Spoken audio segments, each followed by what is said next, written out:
boys and girls. Today for Show and Tell, I brought my Nash S-63 HSS hardtail in shell pink. Is this just a beat-up parts caster, or is there some extra mojo happening with these Nash guitars? We're going to talk about it, and I'm going to tell you all about this Nash S-63 today on Ray Plays Guitar. Let's get into it. So I spend too much time on Facebook Marketplace, and that's where I found this guitar, and it was priced to move. And honestly, I picked it up just to flip it. But I took it home and started playing it, and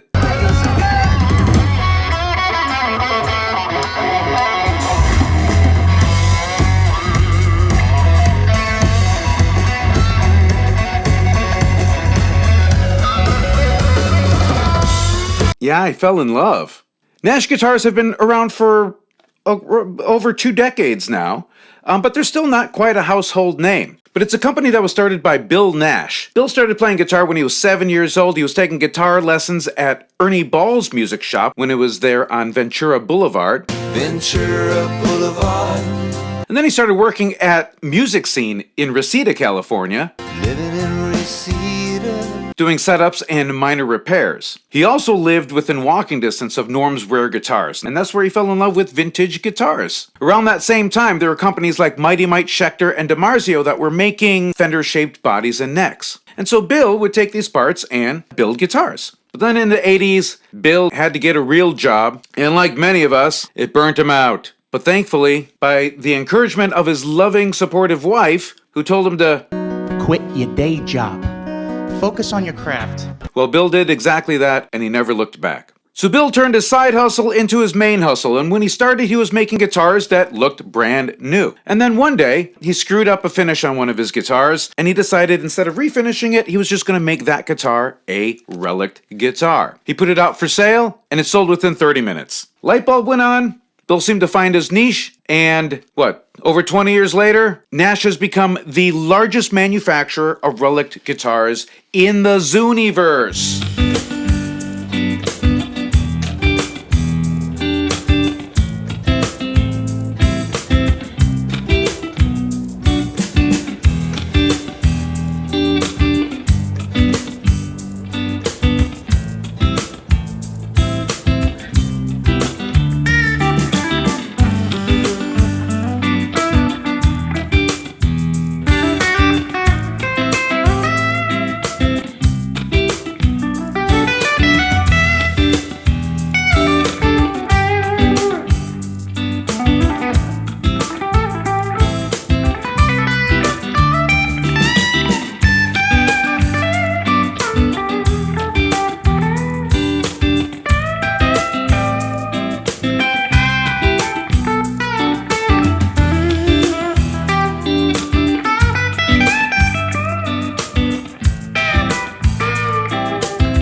So what makes a Nash a Nash?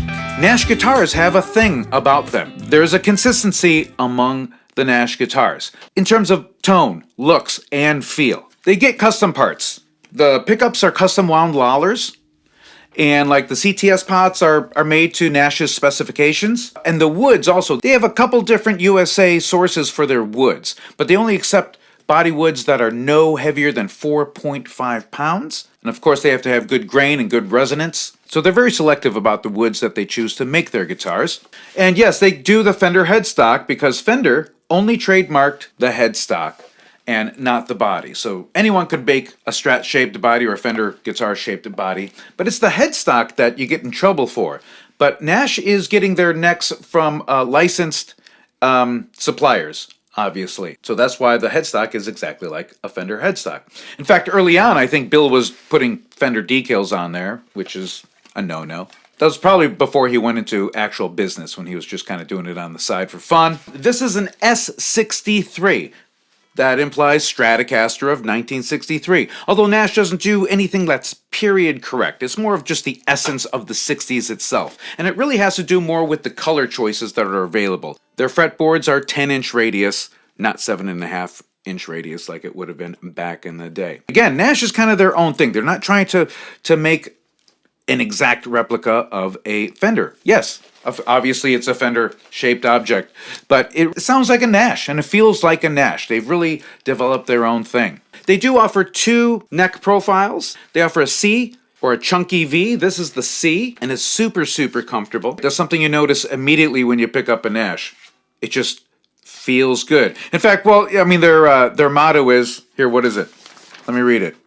We want to make guitars that people feel an instant connection with, like an old pair of boots or your favorite jeans. So says Bill Nash. And yeah, that's exactly the experience you have when you pick up an Nash. You're like, wow, this thing feels great. Do I know you? Have we met before?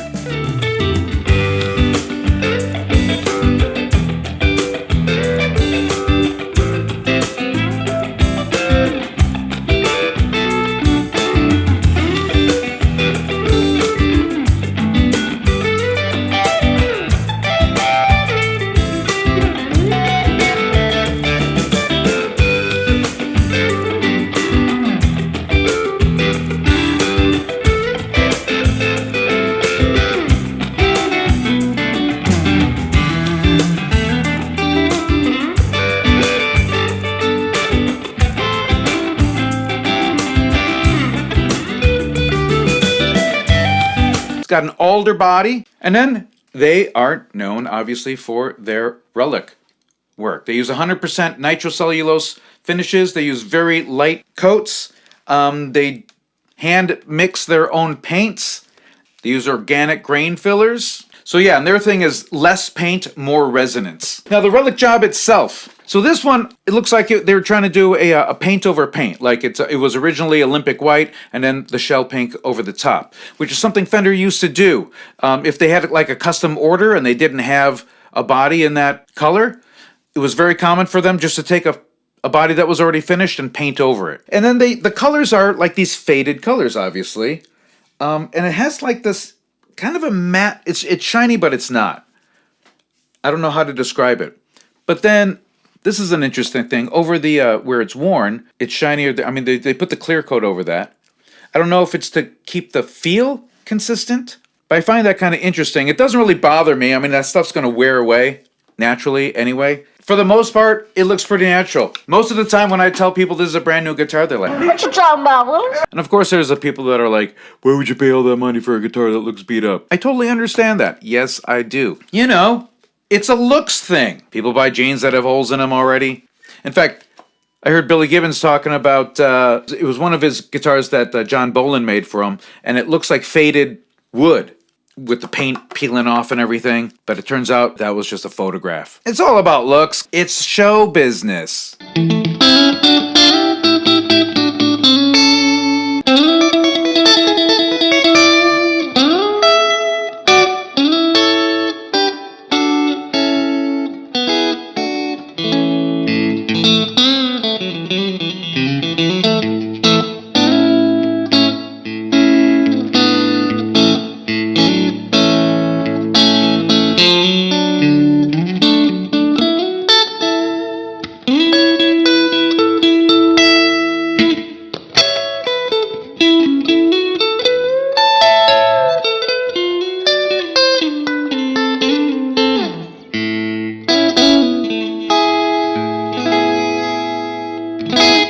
So this is another thing that Nash does. They put their serial numbers on the top of the headstock. So each one of their dealers has a specific abbreviation. I think this is from Mountain Music Exchange in Kentucky. And then this was the 78th Nash that those guys ordered. And then you'll have Bill Nash's signature on the back.